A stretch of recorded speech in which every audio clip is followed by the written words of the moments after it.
लिखो, two blocks of equal mass m are connected by an unstretched spring. Sir question repeat कर दीजिए ना। Two blocks of equal mass m are connected by unstretched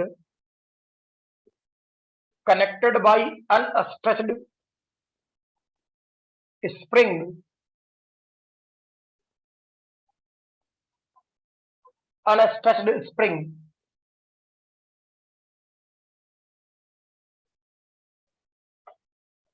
and the system is kept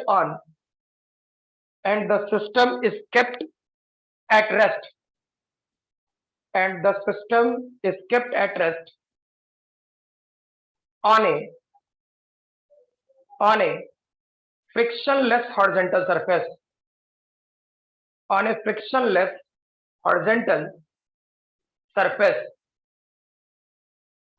Full stop. A constant force F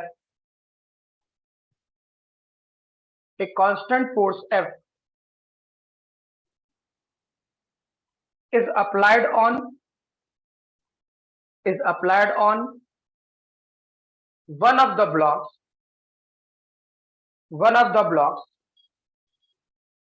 pulling it away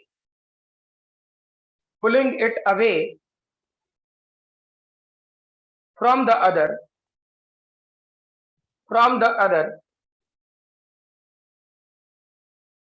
as shown in figure.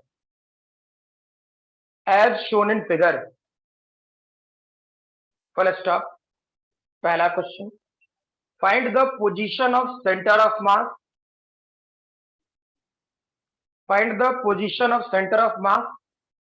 at any time t.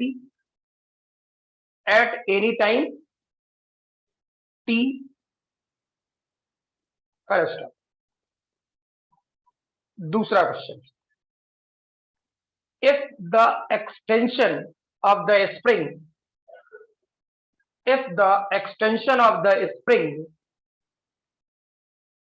is x naught at any time t. Sir, repeat. If the extension of the spring is x naught at any time t,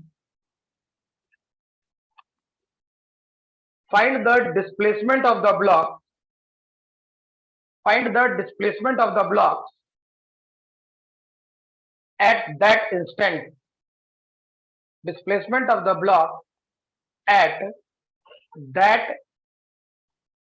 instant. ठीक है, यानी question के तौर पे बात समझे क्या कहा जा रहा है। मान लीजिए ये ब्लॉक है ऐसे, इसका मास m है, स्प्रिंग है, ठीक, ये मास m है, पहले आराम से रखा हुआ है, ठीक है। अब आपने क्या किया कि इसमें से किसी एक ब्लॉक पर आपने फोर्स लगाया F, ठीक, तो फोर्स जब लगाया होगा तो एक बात सोचो ना, जब यहां होगा तो सेंटर ऑफ मास इसका कहीं ना कहीं यहां होता है और मास बराबर है तो बीचों बीच होता है, ठीक। कुछ देर बाद क्या हुआ कि तुमने इस पर फोर्स लगाया, ठीक, तो फोर्स लगाया तो यही ब्लॉक, ये जो M है वो मान लो यहां आ गया होगा, फिगर के पास मान लो यहां आ जाएगा और ये वाला पर्टिकुलर M यहां आ गया है, समझने के लिए, ठीक। और स्प्रिंग थोड़ा इलोंगेट हो गया होगा, इलोंगेशन आपको दिया हुआ है x नॉट, तो पहले इसका नेचुरल लेंथ मान लेते हैं सिर्फ समझने के लिए, L नॉट था। तो अब क्वेश्चन कह रहा यहां से यहां तक ये जो सेपरेशन है वो L not plus x not है, ठीक, क्लियर। तो क्वेश्चन जो पूछ रहा वो बात समझ लें सभी लोग। पहले क्वेश्चन ये पूछ रहा कि मान लो ये वाला जो मास है, ये वाला जो मास है वो अपने पोजीशन से आगे खिसका होगा, और इसको मैं बोल रहा हूं डेल x1, और डेल का मतलब मैंने पिछले वाले क्लास में समझाया था। ठीक, वैसे ही मैं ये मान लेता हूं कि ये वाला पोर्शन अपने पोजीशन से आगे की तरफ खिसका होगा, और ये डेटा मान लेते हैं डेल x2। ठीक, अच्छा, ये भी बात कंफर्म है, इस पर आपने फोर्स लगाया था F, तब ये ऐसा हुआ। तो इसका सेंटर ऑफ मास, जो नया सेंटर ऑफ मास था, वो मान लेते हैं। अभी मत बोल देना कि सर इसी लाइन पर लाई करेगा, नहीं, मैं ये सोच के चल रहा हूं बीच में कहीं ना कहीं है। वैसे तो थोड़ा और इधर बना ले, लेकिन वो सही नहीं लग रहा मैं फिगर के अनुसार, यही रखता हूं मैं। तो ये वाला पोर्शन पोजीशन शिफ्ट कर गया होगा यहां, जिसे मैं सेंटर ऑफ मास डैश लिखता हूं। ठीक है, तो ये सेंटर ऑफ मास जो डैश है, ये अपने पोजीशन से ये जो शिफ्ट किया होगा वो लिखते हैं del x centre of mass. तो आपसे पूछा है ये del x centre of mass कितना होगा, ये डेल x1 कितना होगा, और ये डेल x2 कितना होगा। क्या जो बोले क्लियर है क्वेश्चन फिगर से? हाँ या ना, बोलो भाई। Yes sir. Yes sir.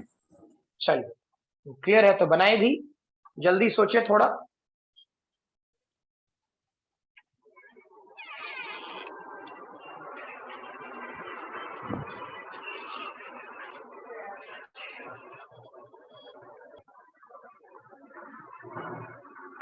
सोचो क्या था इस क्वेश्चन में। तुमने फोर्स तो लगाए ही ना, ठीक, तो चेक कर, जब तुमने फोर्स लगाया है तो इस वाले पोर्शन में एक्सटर्नल फोर्स ऑलरेडी अवेलेबल है। तो एक्सटर्नल फोर्स ऑलरेडी अवेलेबल है, तो सेंटर ऑफ मास, ठीक, कहीं ना कहीं शिफ्ट किया होगा। ठीक, तो सेंटर ऑफ मास कहीं ना कहीं शिफ्ट किया होगा, तो क्या लिखेंगे, चेक करो तो। सीधे लिखते हैं ना, acceleration of centre of mass क्या होता, टोटल फोर्स है F जो लगा divide by total mass, that is 2m। क्या एक्सेलरेशन ऑफ सेंटर ऑफ मास इतना होता? हाँ या ना? Yes sir. अच्छा, ठीक, वेरी गुड। अब ये वाला क्वेश्चन क्या लिखते, स्टैंडर्ड फॉर्मूला लिखता F equal to u t plus half acceleration of centre of mass और टी स्क्वायर। तो इनिशियल वेलोसिटी जीरो है ही, जीरो कर दे।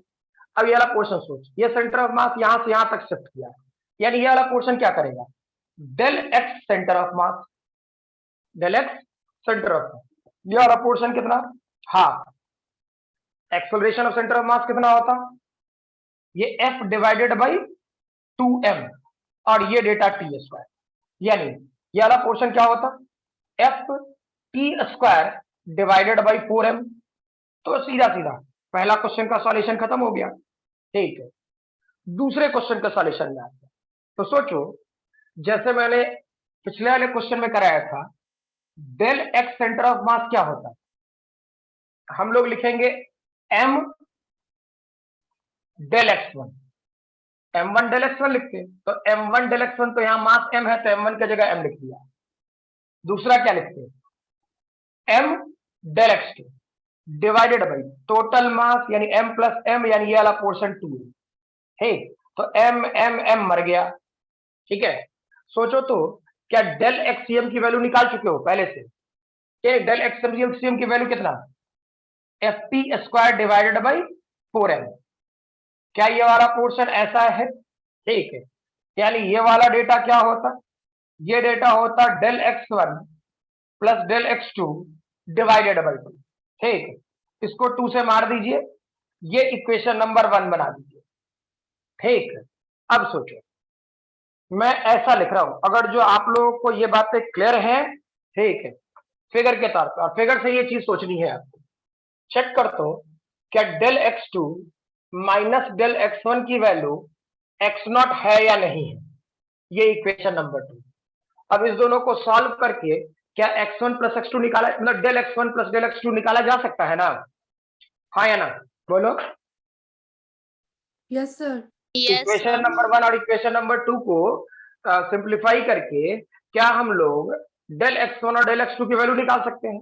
ठीक है, तो मुझे एक बात बताएं, पहले ये बात, क्या ये वाला स्टेटमेंट जो मैंने लिखा है क्या ये क्लियर है? हाँ या ना, होगा ऐसा या नहीं होगा? सबसे इंपॉर्टेंट बात यही है। ये तो नॉर्मल था, ये तो जैसे जैसे पहले पिछले वाले क्लास में कराए थे वैसे ही आ जाएगा। ये वाला पोर्शन फिगर से देख के समझ में आता है या नहीं आता है, बोले। सर बता दीजिए एक बार। Del x2 minus del x1 नहीं दिख रहा? चलो, मान लो ये रेफरेंस लाइन है, ये वाला लाइन जो रेड वाला लाइन है ना, उससे रेफरेंस लाइन, ठीक है। हमको इनिशियल माइनस फाइनल अगर जो करेंगे तो पूरा इलोंगेशन निकल जाएगा, देखते हैं।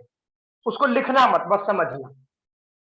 फाइनल कहां है देखो तो, फाइनल ये है डेल x1 पर, यहां से यहां तक की दूरी पूरा निकालते हैं। फाइनल वाला पोर्शन देखो, मैं फाइनल लिख रहा हूं और माइनस इनिशियल। फाइनल वाला पोर्शन क्या है, यहां से यहां तक ये है डेल x1, देखना, ठीक है। अच्छा, यहां से लेकर के यहां तक ये वाला पोर्शन क्या है, चेक करो। क्या ये वाला portion L naught plus x not है? अरे हाँ ना, देख ले, यहां से यहां तक का पूरा डिस्टेंस कितना है, L naught plus x naught. कोई दिक्कत है? No sir. No sir. अच्छा, और वो भी नहीं समझ में आता तो देखना, छोड़ना, हटा, इतना का दिमाग लगाना, फाइनल और माइनस ये सब छोड़ हटाओ। ठीक, अब जो लिख रहा हूं वो देखना, यानी यहां से यहां तक का डिस्टेंस ये लिखे, ठीक है। अब फिर से इस वाले पोजीशन से लिखते हैं, देख तो ये वाला पोर्शन एल नॉट, ठीक है, और यहां से यहां तक का डिस्टेंस क्या डेल x2 है, देख तो, L naught plus del x2, क्या ये दोनों बराबर होगा कि नहीं होगा? अरे हम यहां से यहां डिस्टेंस निकाल रहे हैं, तो एक बार नीचे वाले से लिखे, तो नीचे वाले लिखे कितना, del x1 plus L naught plus x naught, ये लिख दिए, पहुंच गए यहां तक। अब एक बार यहां से लिखना शुरू किया, तो ये तो एल नॉट है ये था, और इस जगह से इस जगह तक ये वाला डेटा डेल x2, तो क्या ये एल नॉट मर जाएगा? और सोचो तो, इस डेल x1 को इधर लेके जाएगा, तो क्या x naught equal to del x2 minus del x1 होगा कि नहीं होगा? Yes sir. Yes sir. Clear है? ठीक है, वही बात लिखे, समझ में आ रहा? इसे लिखना भी चाहते तो लिख भी सकते हो, नहीं तो कोई आवश्यकता नहीं, ठीक है। चलिए, हो गया ये, लिख चुके हो तो आगे बढ़े या टाइम चाहिए लिखने का? हो सर गया हो सर। गया। लिख लेते सर। लिखिए, जल्दी लिखिए।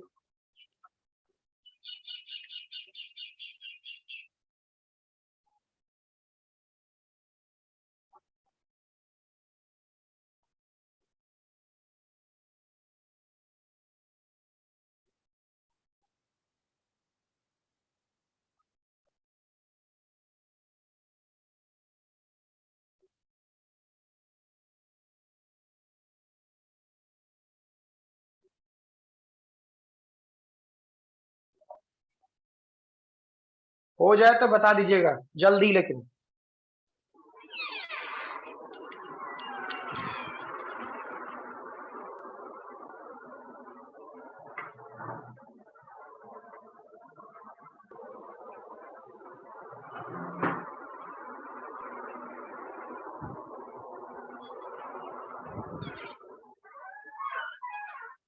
चलिए, नेक्स्ट टॉपिक लिखे, इम्पल्स। इम्पल्स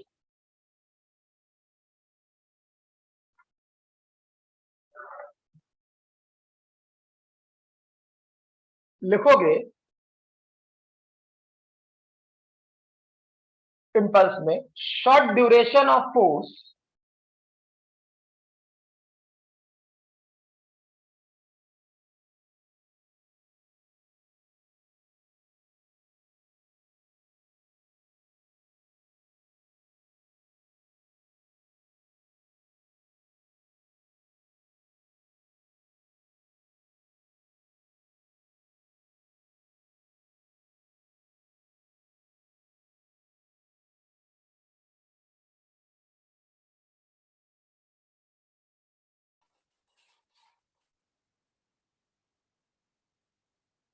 आवाज आ रही?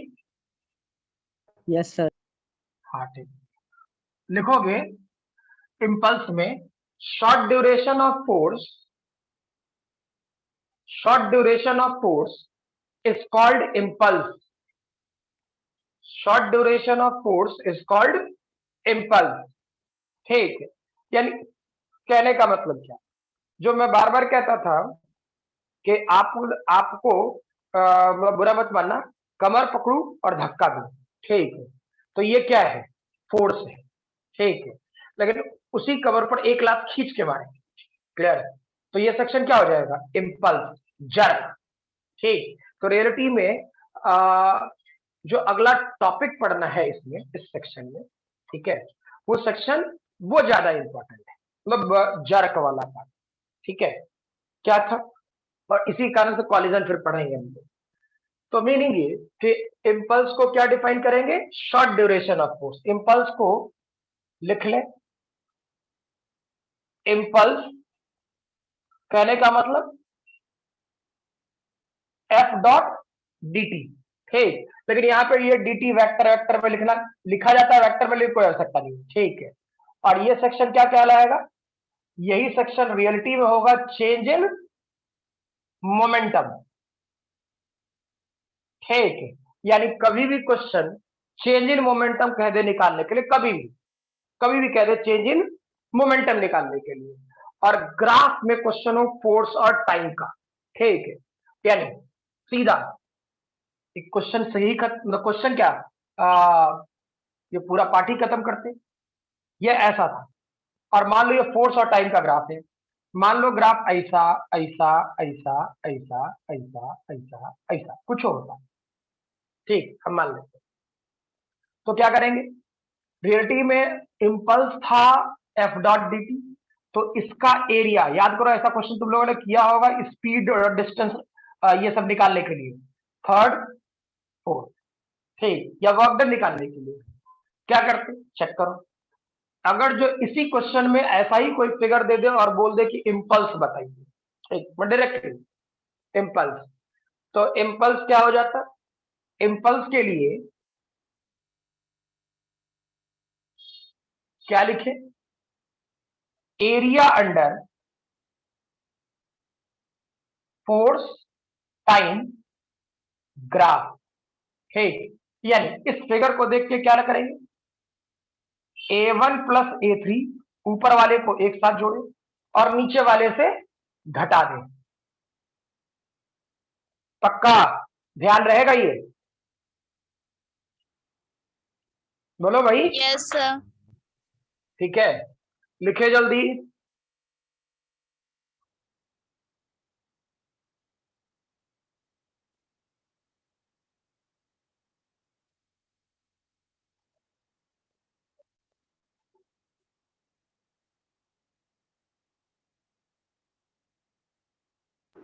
हो गया सर।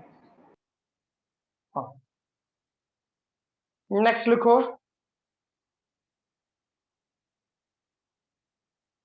नोट करके पहला पॉइंट लिखो,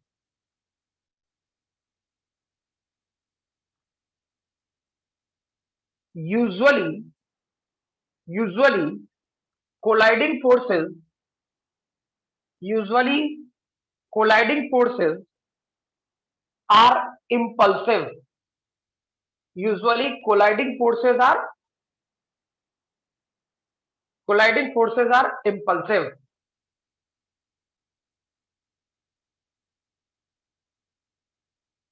क्लियर है, usually colliding forces are impulsive, यानी जो फोर्स जाके अचानक टकरा रहे हो, जैसे मान लो वही बोले थे ना, चलने के पहले, चलने के बाद, टकराने के पहले, टकराने के बाद, फटने के पहले, फटने के बाद, और जो ऐसा कभी भी आ जाए, ठीक, तो वो नेचर जो है वो कहीं ना कहीं इंपल्सिव है, यानी अगर जो हम इंपल्सिव फोर्स की बात करें, ठीक है, तो वहां पे हम लोग का दिमाग काम करना बंद, मतलब कॉमन सेंस काम करना बंद, क्या जो बोले वो क्लियर है, हाँ या ना, yes sir. Yes yes sir.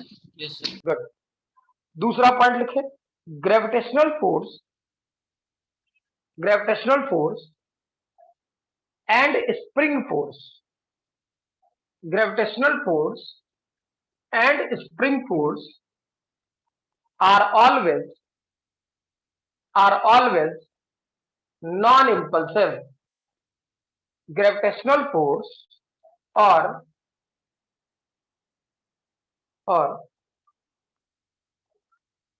spring force are always non-impulsive. ठीक है, नेक्स्ट दूसरा लिखे।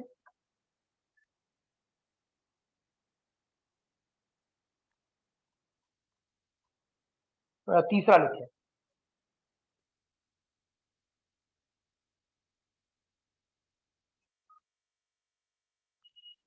Normal comma tension and friction. Sir फिर से बोलिए ना। नॉर्मल कॉमा टेंशन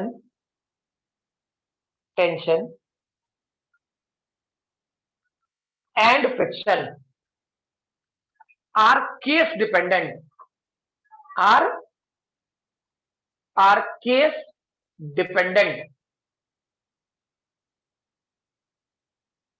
ठीक है, अब कैसे होगा बताएंगे थोड़ी देर बाद। ठीक है, नेक्स्ट लिखें।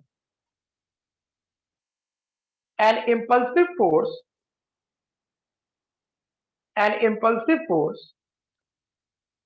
can only be balanced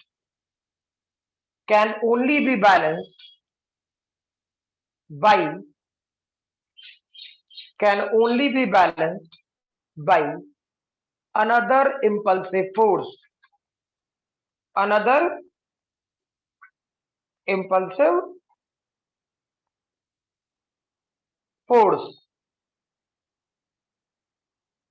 ठीक है। अब मतलब एक इंपल्सिव फोर्स दूसरे इंपल्सिव फोर्स से ही बैलेंस होगा, दूसरा कोई ऑप्शन नहीं। हम मान लो कि एक दीवार में एक मुक्का मारे, तो जितने जोर से हम मारेंगे दीवार भी उतना ही जोर से हम पर रिप्लाई देगा। यानी मीनिंग सीधा मैं उस पर इंपल्स लगा, उसने मुझ पर इंपल्स लगा दिया। ठीक, फोर्स लगाता तो कोई टेंशन नहीं। देखो जैसे हम इसको दबा रहे हैं, ठीक है, तो कोई टेंशन नहीं, हमको उतना कष्ट ना होगा। लेकिन अब जाकर के एक मुक्का दीवार पे मार दी, ठीक, तो भाई चोट लगेगा कि नहीं लगेगा? लगेगा ना, हाँ या ना? बोलो भाई। यस सर लगेगा। Yes sir. ठीक, तो अगर जो दीवार पे आप एक मुक्का मार दिए, आपको फोर्स लगा, ठीक, फोर्स लगा, तो खुद सोचो ना इसमें क्या गड़बड़ बात है। ठीक, कि अगर जो एक मुक्का मारा आपको दीवार पे अचानक फोर्स लगना शुरू हो जाए, जर्क लगना शुरू हो जाए, तो जर्क लगना शुरू हो जाए तो मीनिंग क्या कि मैंने इंपल्सिव फोर्स लगाया तो इंपल्सिव फोर्स आएगा। ठीक है, और जो फोर्स लगा रहे हैं तो फोर्स आएगा, और ये चोट लगने वाला जो सीन का पीला है ना, ठीक, वही इंपल्सिव फोर्स होगा। ठीक है, चलो इससे पहला पॉइंट लिखो, इंपल्सिव नॉर्मल।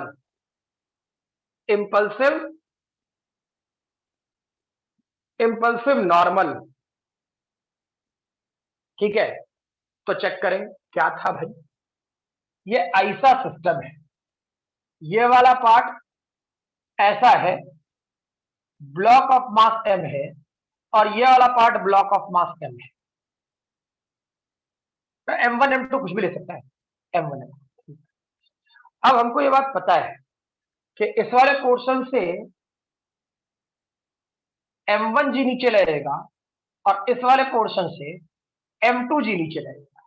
ठीक, ये वाला पोर्शन n1 होगा और ये वाला पोर्शन n2 होगा। ठीक, अब आप खुद सोच के बताओ, क्या ये n1 और n2 इंपल्सिव है या नॉन इंपल्सिव है? बोलो। इम्पल्सिव है सर। बोलो भाई, जल्दी जल्दी। Aditya Ranjan, sir non impulsive. पक्का ना? Yes sir. अरे भाई इसको आराम से रखो, तो जितना mg उतना नॉर्मल। यार टकराने वाला सीन कहाँ फील होता है?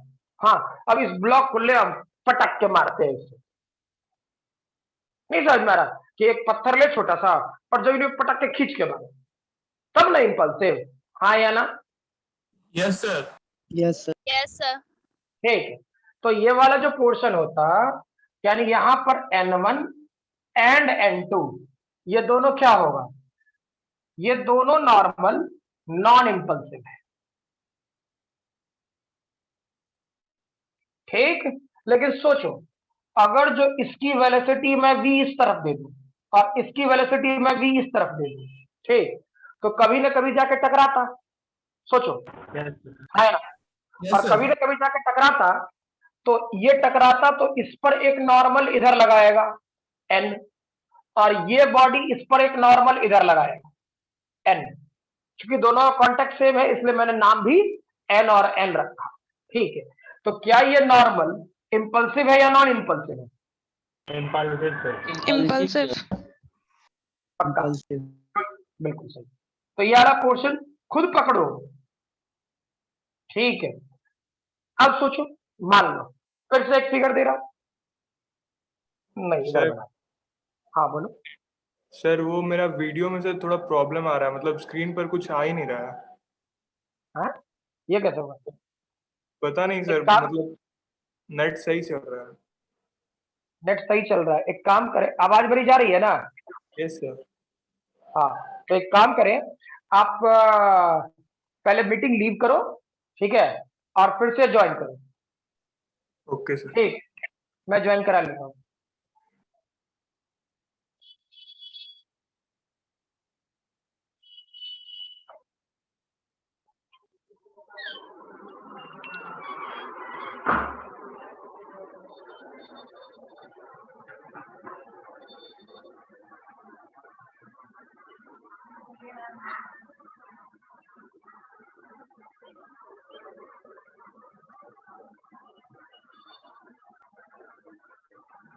अब आ रहा आयुष?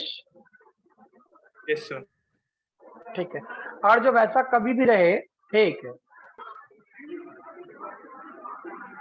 मीनिंग ये कि ऐसा बोले कि एक N1 और N2, ठीक है, नॉन इंपल्सिव, N इंपल्सिव, ठीक है। अब खुद सोचो, थोड़ा फिर से चेंज करते हैं फिगर को, ठीक है, और फिगर से ही पकड़ोगे इंपल्सिव और नॉन इंपल्सिव, इसमें ज्यादा कुछ चेंज नहीं करना, ठीक है।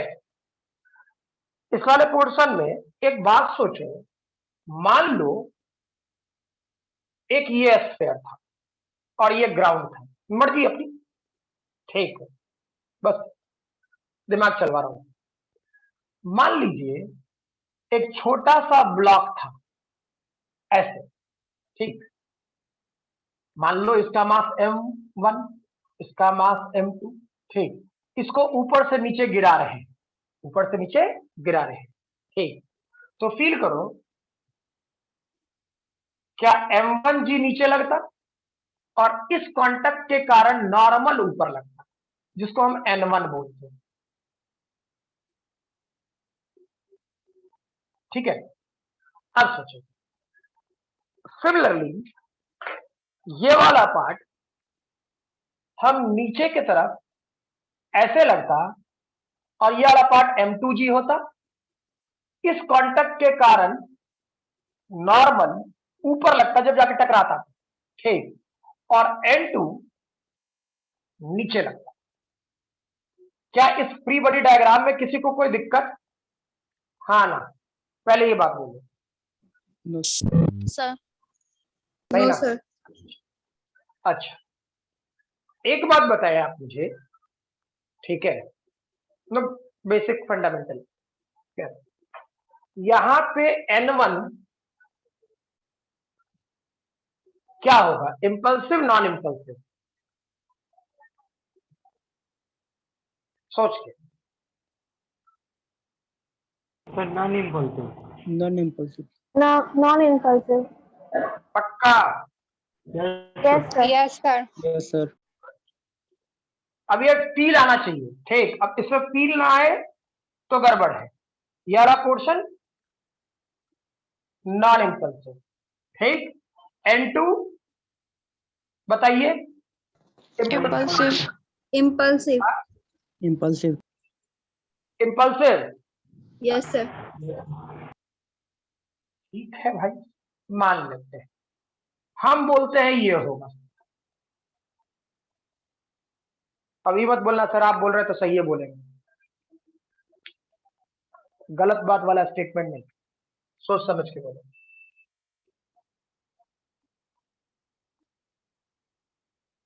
बोलो। सर कैसे समझाइए? हाँ, सब कोई को नॉन इंपल्सिव दिखा था N1। श्रुति आपको? सर ऊपर वाला जो ब्लॉक है वहां पर आकर टक नॉन इम्पल्सिव ही लगा था। नॉन इंपल्सिव लगा था। सर प्रियान? ऊपर वाला अब समझ में आ गया इम्पल्सिव। हाँ, आप कोई कुछ बोल रहे थे बीच बीच में, मैं किसी का नाम ले रहा था, बोलो। सर ऊपर का जो ब्लॉक है सर आकर टकराएगा ना नीचे, मतलब ऊपर रखा हुआ नहीं ना है, मतलब नहीं रखा हुआ नीचे नहीं, वाला बिल्कुल जो नहीं है रखा हुआ। नहीं।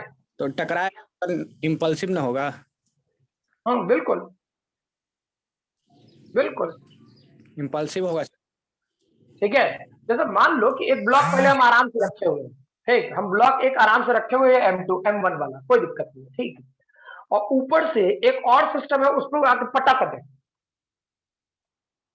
ठीक है, जस्ट लाइक ऐसा सोचो ना, इमेजिन करो, ठीक, कि कोई टेबल वेबल है, टेबल, ठीक, टेबल पे जिस पे हम लोग बैठते उठते हैं, ठीक है, अब उस पे अचानक, ठीक है, कोई भारी भड़कम बंदा, ठीक, अचानक आके बैठ जाए,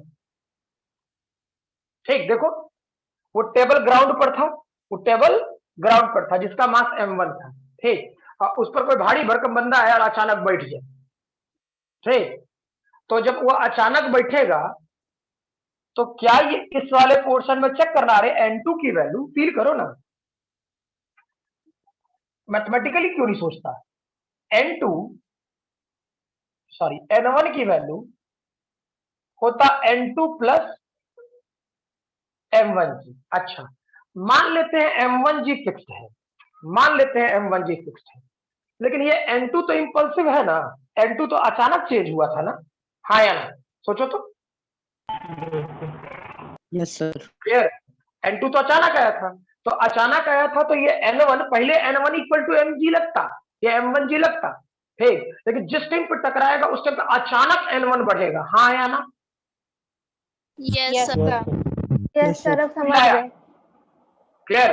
ठीक है, मतलब ये बात पकड़ना आप ही को है, इसलिए मैं थोड़ा इस वाले पोर्शन में ईमानदारी से रहा भी, और बार बार हर स्टूडेंट को इंटिमेट कर रहा हूं, ठीक है। एक और स्टूडेंट है, मुझे नाम ध्यान आ रहा, आदित्य राज है आज या आज भी नहीं है? आदित्य राज, मतलब वो जिनको पुकार के नाम से काजू बोल रहे हैं सब कोई, काजू नहीं है आज? चलिए कोई बात नहीं, उनकी बहन है?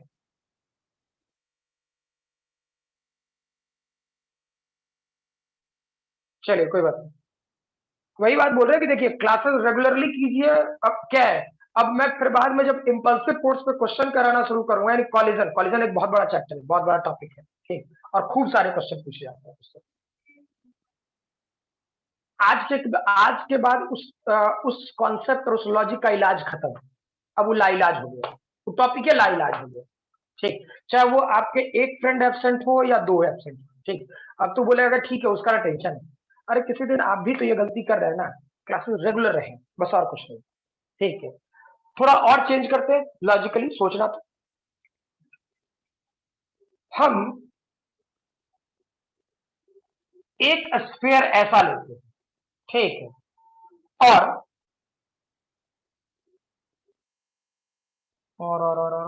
हाँ चलो ऐसा बनाते हैं,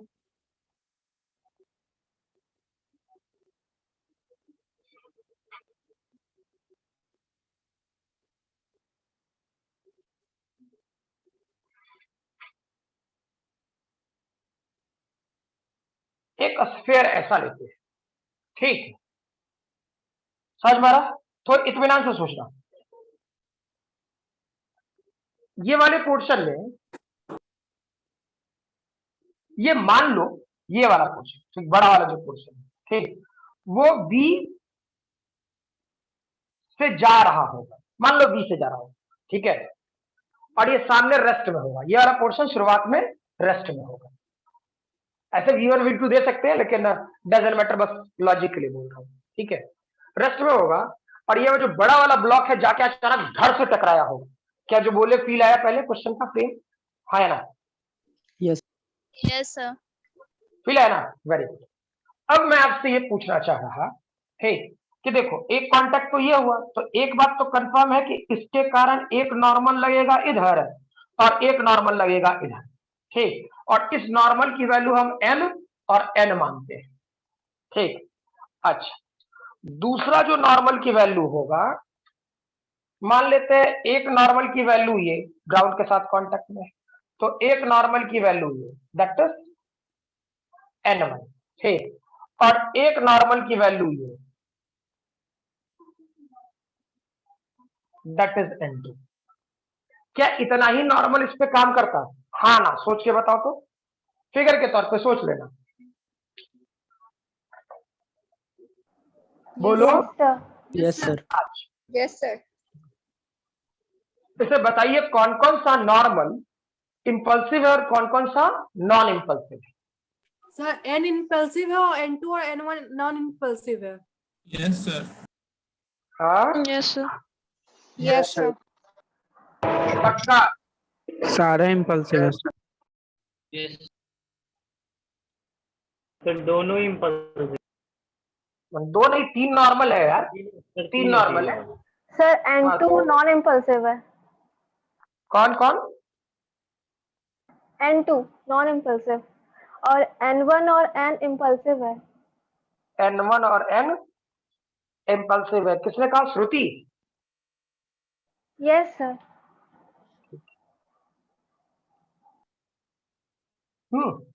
बोलो, किसी का दिमाग चला? बोल रही है सर, सही बोली कि दैट इज ये वाला पोर्शन बना नॉन इंपल्सिव, ये ठीक है, और ये बोला गया ये नॉर्मल, ये वाला पोर्शन, ये वाला पोर्शन इंपल्सिव हो गया। अरे यार गलत स्पेलिंग लिखा,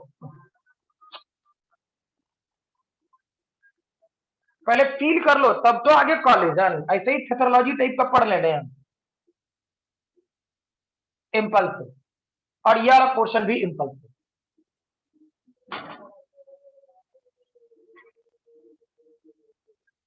पकड़ में आया नहीं आया ये बात बताओ? आ गया सर। No sir. सारे लोगों को यार इसको मुझे दिखाना पड़ेगा, क्योंकि देखो पहले शुरुआत में सर बता दीजिए। कहीं ना कहीं तुम लोग फंसा। ठीक, एक मिनट, यहाँ पे चमक रहा है क्या थोड़ा? एक सेकंड लगा मुझे। नहीं सर सही है। No sir.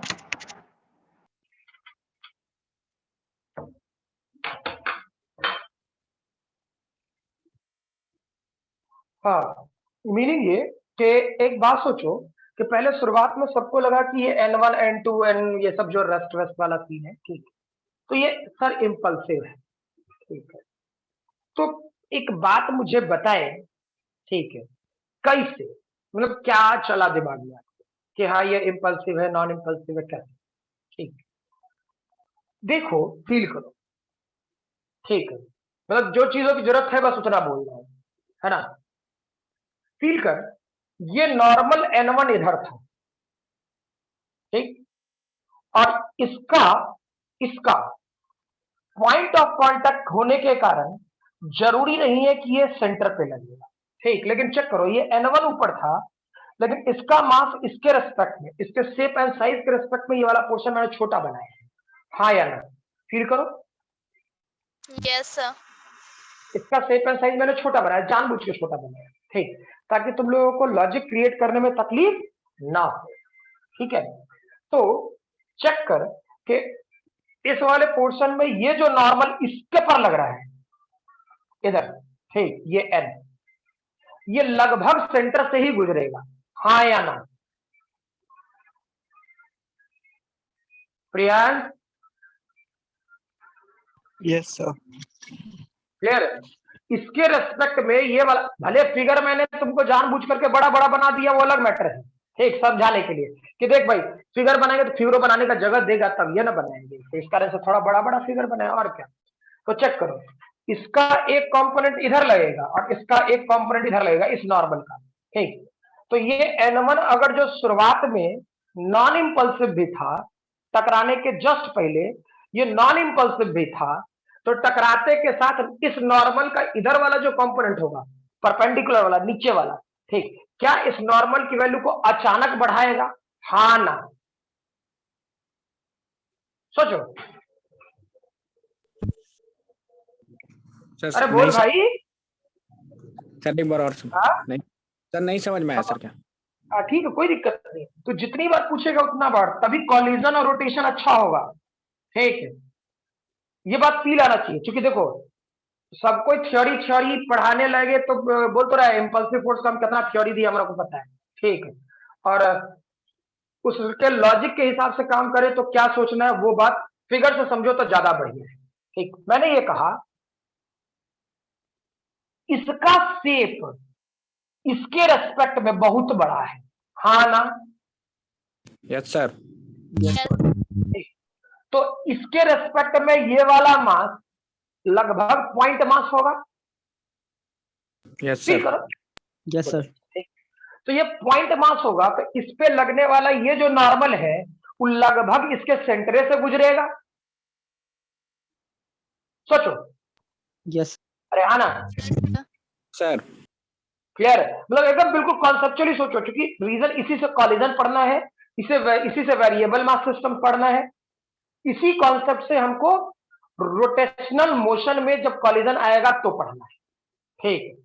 तो सब कुछ तो अब यहीं से शुरू हो गया, ठीक है, इसी इंपल्सिव फोर्स के नेचर से। इंपल्सिव फोर्स के पहले जितना पढ़ेंगे सब नॉर्मल फोर्स, कंजर्वेशन, ये वो करते रहेंगे। इंपल्सिव फोर्स के बाद जब भी पढ़ेंगे तो इंपल्स की थ्योरी लिखे ना लिखे, पूछे ना पूछे, ठीक है, कॉन्सेप्ट यहीं से शुरू हुआ क्वेश्चन को डील करने का। क्या जो बोले ध्यान रहेगा? ठीक है। तो सोचो, ये वाला पोर्शन एक नॉर्मल तो ऊपर लग ही रहा था जो N1 ये वाला, और ये सेंटर से गुजरता तो ये N होता, तो इसका एक कंपोनेंट इधर होता और एक कंपोनेंट इधर होता कि नहीं होता? हमको ई वाले कंपोनेंट से कोई लेना देना नहीं है, कोई मतलब नहीं, ठीक। अभी सिर्फ समझाने के लिए बता रहा हूं, क्योंकि शुरुआत में N1 नॉन इंपल्सिव होगा, जब ऐसे ही रखा हुआ होगा, ऐसे ही दूर दूर, जैसे पहले की देखो इसमें क्या, अगर जो ये न टकराता तो N1 इक्वल टू mg होता कि नहीं होता? Yes sir. सही है ना? तो उस टाइम पे वो नॉन इंपल्सिव था, लेकिन जब टकराया तब वो इंपल्सिव बना। तो वैसे ही इसलिए मैं बोल रहा हूं ये दिमाग में लगाना, कॉन्सेप्ट चलाना, ठीक, कि टकराने के पहले क्या सोचना है, टकराने के बाद क्या सोचना है, फटने के पहले क्या सोचना है, फटने के बाद क्या सोचना है, चलने के पहले क्या सोचना है, चलने के बाद क्या सोचना है, ठीक। अब आगे सब कुछ इसी पर है, ठीक, आपको सिर्फ ढूंढना है आपका दिमाग वहां पर चल रहा है या नहीं चल रहा है। तो अलग मेथड यानी नॉर्मल मेथड से क्वेश्चन सॉल्व करेंगे, जैसे अब तक करते आ रहे थे, ठीक, मतलब लीनियर मोमेंटम के पहले सोच रहे थे। अच्छा, बीच में चला, अचानक दिमाग से क्वेश्चन गायब हो गई, मतलब जो मेरे साथ हो रहा था, जो क्वेश्चन में हो रहा था, अचानक तो क्या हुआ उसके साथ पता नहीं। तो जैसे ही ये पीला है ना, क्या हुआ उसके साथ ये नहीं पता चला, ठीक है। तो आप चले जाओगे सीधे इंपल्स में, कंजर्वेशन ऑफ मोमेंटम में, कंजर्वेशन ऑफ सेंटर ऑफ मास में। क्लियर है ये? ठीक। तो यहां सेंसलेस वाला फील है, अचानक आ जाना, कुछ अचानक घट जाना, अचानक बढ़ जाना। क्या जो बोले समझ में आया? हाँ या ना? Yes sir. क्लियर है? तो सोचो, क्या इधर का एक कंप्रेसर को कोई लेना दे, लेकिन क्या ये जो पहले वाला फोर्स, क्योंकि ये बात पता है, ये तो देखिए पता चल जा रहा है कि ये दोनों आके टकराएगा, ये दोनों आके टकराएगा तो इंपल्सिव होवे करेगा, यानी इस नॉर्मल का तो टेंशन है ये नहीं था। हाँ या ना? क्या जो बोले क्लियर है? Yes sir. Yes sir. ठीक। परेशानी किसका था? N2 और N1 का, ठीक, N2 और N1 का।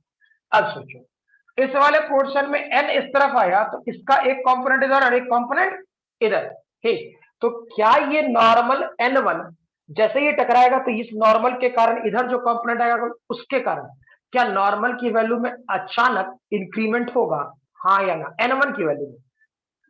Yes, sir. Yes, sir. Yes, Yes, sir. Clear? जिन्होंने पूछा उसका आवाज नहीं आया। जिन्होंने पूछा कि सर दोबारा समझा दीजिए, उनका आवाज नहीं आया मेरे पास। आया समझ में आपको? Yes, sir. क्लियर? तो ये वाला पोर्शन क्या हुआ, n मतलब अचानक बढ़ा, तो ये वाला पोर्शन क्या हो जाएगा, इम्पल्सिव। अब तू बोलेगा सर जब ऐसा बात था तो ये वाला पोर्शन n2 ऊपर लग रहा था और ये वाला नॉर्मल इधर लग रहा था ना सर, ये वाला नॉर्मल ये n है, तो ये वाला पोर्शन इधर और ये वाला पोर्शन इधर, तो ठीक है बढ़ता नहीं, ये नॉर्मल घटा तो देता ना, हाँ ना? तो ये आप पूछ सकता है, बिल्कुल पूछना चाहिए आप।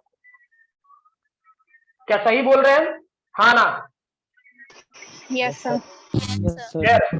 लेकिन नहीं, रीजन इसके रेस्पेक्ट में ये बहुत बड़ा है, बहुत बड़ा। यानी कहने का मतलब, अब ये सोचो हम जाकर दीवार में ढाई मार लें, ठीक है? जैसे मैं कहता था ना क्लास में कभी कभी कि अरे तू लोग एकदम मंद बुद्धि हो गया, जंग लग गया है दीवार में, ठीक, सुबह सुबह उठ सर पटक अपने दीवार पे, ठीक है, जंग वंग थोड़ा जल्दी हटे, बोलता था। अब मान ले तू सर पटकता भी रहेगा दीवार पे, दीवार को क्या फर्क पड़ेगा भाई? सोच के देख, हाँ ना? Yes, sir. क्लियर? कोई फर्क Yes, नहीं sir. पड़ा, ठीक, तो कोई फर्क नहीं पड़ा, तो जब उस पर इतना ज्यादा फर्क नहीं पड़ रहा, ये हो गया इसके रेस्पेक्ट में बहुत ही बड़ा, ठीक है, जिस पर इसके कारण इस पर लगने वाले नॉर्मल के कारण कोई फर्क नहीं पड़ रहा, ठीक है, तो कोई फर्क नहीं पड़ रहा तो क्या हो जाएगा, सोच के देखो, सोच के देखो, सीधा सीधा ये नॉर्मल नॉन इम्पल्सिव, हाँ ये मैं मान सकता हूँ, ये एक्सेप्ट कर सकता हूँ कि तुम लोग जो सोचा वो सही सोचा, ठीक, लेकिन क्वेश्चन के लिहाज से वो वाला पार्ट काम का रहेगा तब ना। क्लियर? तो ये बात समझ में आया कि n1 क्यों इम्पल्सिव बनेगा और n2 क्यों नहीं इम्पल्सिव बना, हाँ ना? Yes, sir. पक्का? अच्छा, अब सोचो इसी में एक और फिगर, ठीक है, हम ऐसा दे दे और ऐसा दे दे और ये आकर के टकराया होगा V से, समझने के लिए। क्लियर है? तो सोचो ये बात तो कंफर्म है फिगर से कि यहां से एक नॉर्मल लगेगा n1, ठीक, और यहां से एक नॉर्मल लगेगा मान लो n और n, बता, और ये शुरुआत में मान सकते हो रेस्ट में रखा होगा, ठीक, बता तो n2 n2 कर देते ना, impulsive non impulsive? Sir, Impulsive. N2 And to impulsive. हाँ, N2 impulsive है और N1 N1 भी impulsive, दोनों impulsive. दोनों impulsive, sir. सर दोनों बिल्कुल impulsive. दोनों impulsive. पकड़ में आ रहा है ना? yes yes sir figure figure देख के पकड़ में आ रहा। देखो जहां जहां कंफ्यूजन होता, जहां जहां कंफ्यूजन होता, एक इस क्वेश्चन में कंफ्यूजन आया आपको और एक इस क्वेश्चन में कंफ्यूजन आया, ठीक, तो इस दोनों जगह का आपका फिगर से क्लियर है। इसी दो जगह कंफ्यूजन आ सकता था कि एक जगह एक मास के रेस्पेक्ट में दूसरा मास बहुत बड़ा ले ले, ठीक है, तो क्या सोचना था, ठीक है, और कांटेक्ट में अचानक रखा हुआ बॉल और पटक के रखा हुआ बॉल में डिफरेंस होगा। क्या जो बोले समझ में आया, हाँ ना? क्लियर? तो इस वाले पोर्शन में क्या n1 एंड n2 दोनों क्या हो जाता है, इम्पल्सिव। क्लियर? समझ में आ रहा फिगर सब कुछ, पिक्चर Yes, क्लियर है? yes sir अच्छा, तो मैंने बोला था ये पॉइंट बनाना है इम्पल्सिव नॉर्मल में, ठीक, चेक करो तो क्या इम्पल्सिव फ्रिक्शन में भी यही फिगर हो सकता है या नहीं हो सकता है, सोच के देखना। इम्पल्सिव फ्रिक्शन में भी यही फिगर हो सकता है या नहीं हो सकता है? अलग अलग फिगर बनाने की जरूरत नहीं, जबरदस्ती का टाइम नहीं बर्बाद करना है, ठीक है, जितना छोटा कर सकते हो उतना करते जाओ, ठीक है। बताइए क्या इम्पल्सिव फ्रिक्शन में यही सेम, ठीक है, होगा नहीं होगा, ये बात बताएं। बोलो भाई। होगा सर। हाँ, अरे भाई फ्रिक्शन का क्या फॉर्मूला होता है, mu into N, mu into N. तो भाई नॉर्मल बदलेगा तब ये ना फ्रिक्शन बदलेगा, ये कौन बड़का बात है। अरे हाँ ना, Yes. अरे बोल भाई। Yes, sir. Yes sir. अरे भूत बैताले तू लोग, तो एक दो का आवाज आता है, तो मरा हुआ है, जिंदा है। मैं ऐसा तो नहीं ना कि सुबह सुबह उठा है, ठीक पौंगते पौंगते सुते दे यार, पढ़ाई पे करता है, रख ले रहे तो बोलिए रहा है ना, हम भी सुन रहे हैं, ठीक है, सुन रहे हैं नहीं और ठीक है, वीडियो तो ऑफ करके पढ़िए रहे हैं, ठीक। हम क्या कर रहे हैं, मास्टर को छोड़े दिख रहा है, ठीक है। तो कल से हम शुरू हो जाएंगे गंजी और इसमें क्या कहते हैं, हाफ पैंट में पढ़ाना। अच्छा लगेगा तुझको? अब इसमें हंसना शुरू कर दिया, ठीक है। क्लास में जैसे प्रॉपर क्लास बोल रहे हैं, इंटरेस्ट मरता है, हम बार बार कह रहे हैं, ठीक। ऑनलाइन क्लास में इंटरेस्ट स्टूडेंट का मरता है, हम स्ट्रेट बोल रहे हैं, ठीक है। मेरे में तो चलो तुमको थोड़ा मोड़ा चेहरा भी दिख रहा है, ठीक है। इंटरेस्ट मरेगा, मैं बार बार कह रहा हूं, बुरा मत मानिए, क्लियर। और बहुत जल्दी डिटोरिएशन होता है, ठीक है। मतलब ठीक है, अलग मैटर है कि हम लोग के लिए वो ऑनलाइन वाला प्लेटफॉर्म थोड़ा सा एक्सपीरियंस वैसा ही है हम लोग का, ठीक है, तो हम नया ही है, लेकिन एक नॉर्मल सी बात कि ऑनलाइन वाले पोर्शन में एक प्रैक्टिकल बात बोल रहा हूँ, ठीक। मैं हर स्टूडेंट से चाहूँ तो नाम लेकर के पूछ सकता हूँ, ठीक, लेकिन एक नॉर्मल सी बात फिर कह रहा हूँ, जिस टाइम पे हम लोग सेंटर पर मिला करते थे, ठीक है, उस टाइम पे आपको घर पे प्रैक्टिस करने का, नंबर ऑफ क्वेश्चंस बनाने का आदत ज्यादा था, हाँ ना, ठीक। और आज वो घट गया होगा, गलत तो नहीं ना कह रहे हैं? No, sir. सोच के देखो, हाँ या ना, ठीक। इसलिए मैं चाहता तो वो पेन और पेपर पे ये क्या करते हैं, जैसा मतलब मीनिंग ये कि अमित सर कर रहे हैं, ठीक है, वो नहीं कह रहे कि इसलिए मैं लाइव आना ज्यादा पसंद किया, ठीक, कि भाई चेहरा कुछ नहीं तो बच्चों को मेरा चेहरा दिखे, ठीक, कि सामने वाला किस एग्रेशन से पढ़ा रहा है, क्लियर ना। तो बार बार कह रहे अपनी एग्रेशन मेंटेन रखें, बहुत जल्दी डिटोरिएशन आ जाएगी अच्छे अच्छे स्टूडेंट्स में। जो नहीं करता था काम उसको तो ऑनलाइन में पक्का वो बिखर जाता है, वो तो बोलता है रहे दे यार, माथा के दर्द है, ठीक है। हम रिक्वेस्ट कर रहे क्लास को क्या कहते हैं, मेंटेन करें, जैसे एकदम बुरा मत मानना इस बात को, जैसे क्लासरूम में सब कुछ सज सवर के आता था ना, ठीक है, वैसे ही सुबह सुबह उठ करके क्लासरूम बिल्कुल क्लासरूम की तरह सज सवर के बैठ, ठीक है। समझ में आया बात ना, इंटरेस्ट जगाओ कि हम क्लास में पढ़ रहे हैं, ठीक है। मैं ऐसे बड़ा हुआ कि मैं सामने वाला पूछ रहा है हाँ ना बोलो, तो बोलो, हम ना कुछ बोलेंगे, जबरदस्ती है हमसे बोलवा लेगा क्लास में तो चलो ना बोल ना, तू कैसे बोलेगा रे, था ना मेरे पास ये ऑप्शन, गलत तो नहीं कह रहे, क्लियर? Yes, sir. अरे हाँ, Yes, sir. Yes, sir.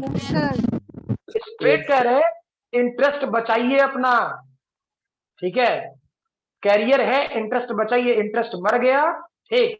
तो 12th तो ठीक है जो है सो, तो बोलते रहे जब डिग्री का प्रेशर आएगा कर लेता है, सब कोई कर लेता है, ठीक है, उसमें हमको कुछ बोलने की जरूरत नहीं पड़ेगी, है ना। जब तुम उससे आगे की बात सोचोगे, कैरियर में बात सोचोगे, तब तो एकदम कंफर्म, बुरा मत मानना, ऐसा ना हो जाए किसी पेपर में नेगेटिव नंबर आ जाए, ठीक, वो होता है, क्लियर। अच्छे अच्छे स्टूडेंट का होता है, मुझे भी नहीं करता है कोई question competitive point of view से, क्लियर है। तो एक स्ट्रेट फॉरवर्ड बात बोल रहा हूँ, अपनी क्या कहते हैं एग्रेशन बचाएं, ठीक है, नहीं तो फिर बहुत दिक्कत होगा, ठीक है, भगवान से बना कि 25 तारीख तक है, 25 के बाद ओपन करने को कह दे कंप्लीटली। ठीक है, जिसके आसार थोड़े कम हैं, यही बोल रहा है जिसके आसार कम है, सीरियसली बोल रहा हूं मैं। ठीक है, ये जितना प्रोलॉन्ग करेगा, जितना ये आगे जाएगा, तुम्हारा एग्रेशन धीरे धीरे करके उतना कम होगा। इसलिए जब टीचर क्लास में पढ़ाए, चाहे फिजिक्स का हो, केमिस्ट्री का हो, मैथ्स का हो, एग्रेशन मेंटेन रखें। क्लियर, बिल्कुल वैसे ही सज सवर के आओ जैसे नॉर्मली क्लास में बैठते थे।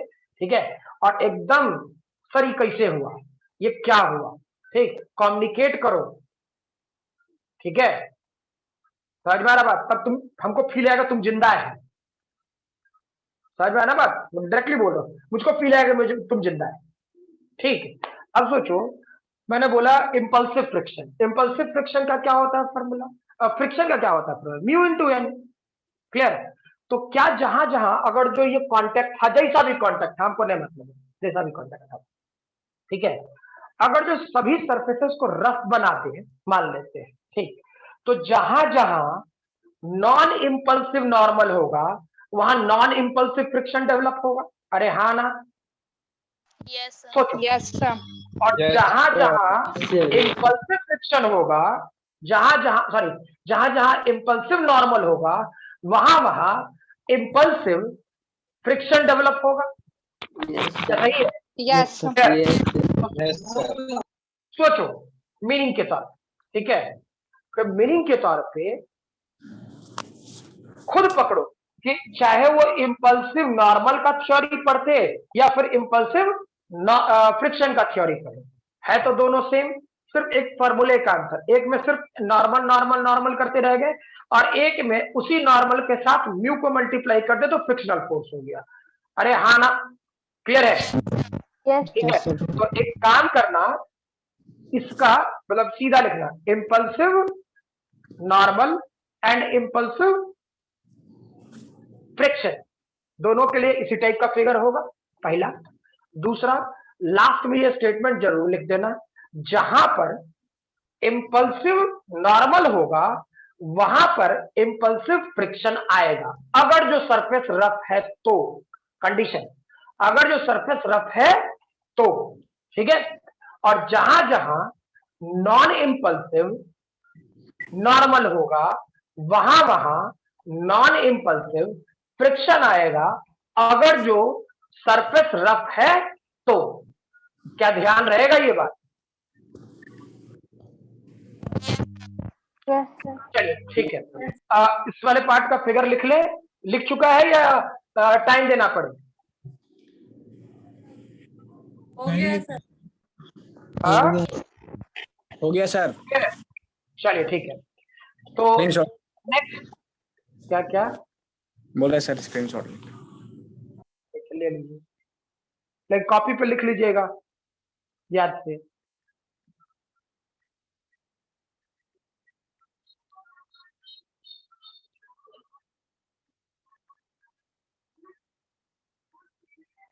हो गया?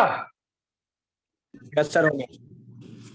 नेक्स्ट लिखे इंपल्सिव टेंशन। इंपल्सिव टेंशन 3 तरीके का बोला था मैंने, normal, friction and tension are case dependent, लिखवाया था ये स्टेटमेंट। तो इंपल्सिव टेंशन, तो सोचो इंपल्सिव टेंशन का फिगर इमेजिन कर, और सब कुछ आपके इमेजिनेशन पर, कि आप कितना अच्छे से सोच पाते हो। ठीक है, मान लो ये पार्ट ऐसा है और ये वाला पार्ट एक स्फेयर सोच लेते हैं, कुछ हो बड़ा सा स्फेयर। ठीक है, ये बात हमको पता है कि यहां पर टेंशन टी लगेगा, mg लगता, छोड़ो, उससे नहीं मतलब। ठीक, मैं इसका एक सेंट्रल लाइन बना रहा हूं ऐसे ऐसे, ठीक, और एक मास कुछ भी m1, मान लो ये जाकर के सीधे सीधे टकराता हो v वेलोसिटी से। ठीक, वैसे ही एक मास m2 और मान लो जा रहा होगा v वेलोसिटी से, अब ये मत सोचना कि सर V1 वैसा है तो इसको V1 कर दे, इसको V2 कर दे, अपने समझदारी के लिए। और एक मार्क मैं जानबूझ के बोल रहा हूं M3 और ये वाला पोर्शन V3, ठीक है। और दिमाग में कॉन्सेप्ट ये रखना है, जैसे मैंने नॉर्मल के टाइम पे सोचा, वैसे ही, ठीक है। दिमाग में ये बात रखनी है कि टेंशन जब अचानक बढ़ा, सॉरी नॉर्मल जब अचानक बढ़ा तो मैंने बोला उसे इंपल्सिव नॉर्मल, ठीक। तो वैसे ही टेंशन जब अचानक बढ़े, ठीक, तो वो हो जाएगा इंपल्सिव टेंशन। क्या जो बोले क्लियर है? हाँ या ना? Yes, sir. तो ये जो फिगर बनाया मैंने M1, M2, M3, ये जो फिगर मैंने बनाया है, ठीक है, ये फिगर में किसके कारण इंपल्सिव और किसके कारण नॉन इंपल्सिव टेंशन होगा, सोच के बताए थोड़ा। M1 और M2 के कारण नॉन इम्पल्सिव और M3 के कारण इम्पल्सिव। चलो ठीक है, और सभी लोग कुछ चलता है? M3 और M2 के कारण इम्पल्सिव और M1 के कारण नॉन M3 इम्पल्सिव होगा सर, तीनों इम्पल्सिव इम्पल्सिव और M1 M2 नॉन इम्पल्सिव।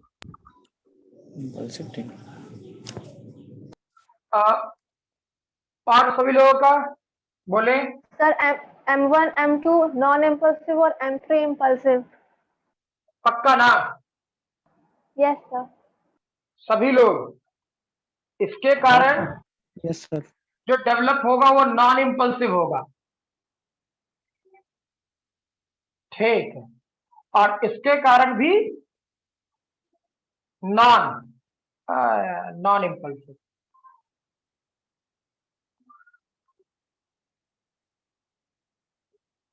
ठीक, इसके कारण इम्पल्सिव। क्या जो बोले क्लियर है?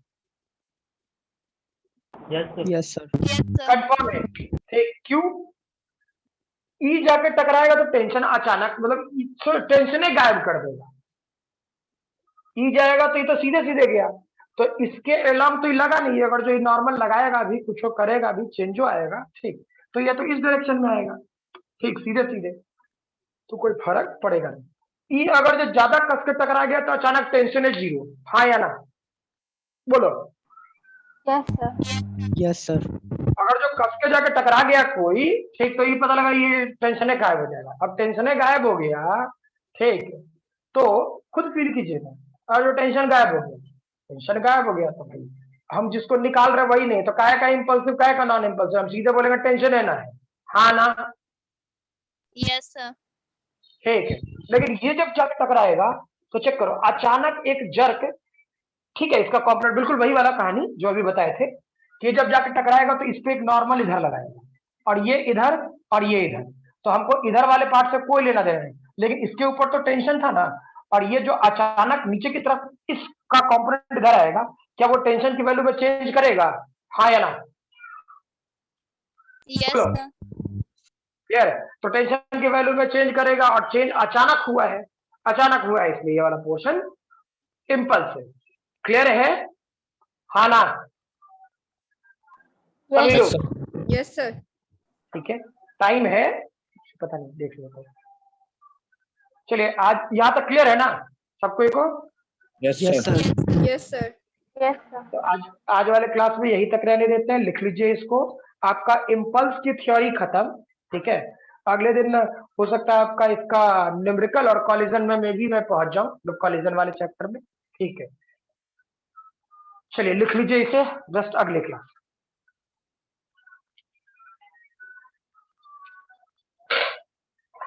हो गया। ओके।